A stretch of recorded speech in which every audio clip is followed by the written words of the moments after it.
Bonjour, Nicolas Drivière, je suis directeur politique au Quai d'Orsay. Je tiens tout d'abord à remercier beaucoup l'Association française pour les Nations Unies de venir à ma rencontre. J'ai toujours soutenu l'association, elle fait un travail formidable. Je tiens ensuite à dire pourquoi j'ai tenu à répondre à cette demande d'entretien. Nous allons fêter bientôt le 70e anniversaire de la Déclaration des droits de l'homme. On dit de manière assez commune que la France est la patrie des droits de l'homme. Ça ressemble à une idée reçue. Ça n'est pas une idée reçue. Les droits de l'homme sont une priorité pour notre pays depuis 2 siècles. Depuis 1789, depuis la Révolution française.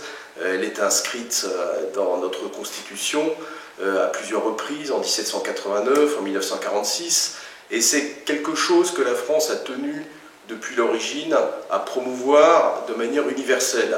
Elle l'a fait dès le 19e siècle, elle l'a fait au siècle dernier, on l'a fait surtout après la Deuxième Guerre mondiale et la naissance des Nations Unies, et on a soutenu notamment René Cassin et tous les grands parents et parrains des droits de l'homme en France, à ce que les Nations Unies soient constituées et édifiées autour de cet objectif des droits de l'homme.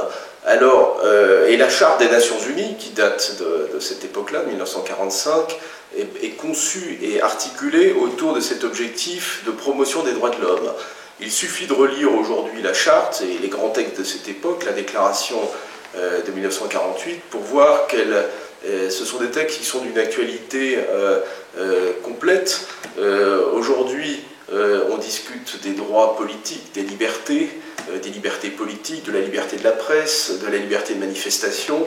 Dans la plupart des pays, malheureusement, beaucoup de progrès restent à faire. Les droits économiques et sociaux, qui sont aussi difficiles à obtenir, et même si vous lisez les déclarations et les textes de cette époque-là, la Charte des Nations Unies, la Déclaration universelle des droits de l'homme, toute une série de libertés et de droits qui sont extrêmement contemporains, comme la volonté de lutter contre les discriminations raciales, les discriminations éventuellement de genre, la défense des droits des femmes, tous ces droits-là ont été consacrés dès l'origine par ces textes. Donc depuis cette époque, ça va faire 70 ans, ce qu'on va essayer de célébrer et ce sur quoi on va réfléchir maintenant, 70 ans après, c'est comment continuer à mettre en œuvre les engagements que nous avons tous pris à l'échelle universelle après la Deuxième Guerre mondiale.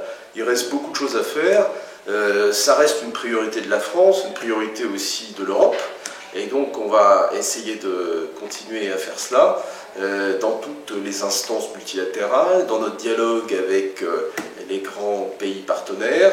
Le président de la République, M. Macron, en a fait évidemment une de ses priorités majeures, M. Le Drian, notre ministre aussi.